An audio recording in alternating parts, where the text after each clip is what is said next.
దేవుని దృష్టి నరుల మార్గం మీద ఉంచబడినది. ఆయన వారి నడకలన్నీ కనిపెట్టి చూచుచున్నాడు. దేవునికి కనపడకుండా దుష్టక్రియలు చేయువారు దాగుకొనుట అసాధ్యం. ఒకడు న్యాయ విమర్శలోకి రాకముందు బహుకాలము అతని గురించి విచారణ చేయుటకు దేవునికి అగత్యము లేదు.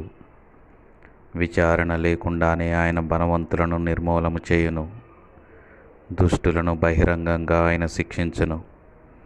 ఒకడు ఆకలి కొని ప్రాణరక్షణ కొరకు దొంగతనము చేసిన ఎడల ఎవరూ వారిని తిరస్కరింపరు కదా. వాడు దొరికిన ఎడల 7 అంతలు చెల్లింపవలెను.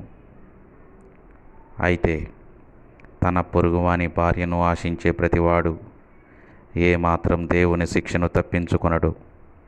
అట్టివాడు శిక్ష లేక నాశనమగును. రక్తాపరాధులు వంచకులు ఎక్కువ కాలం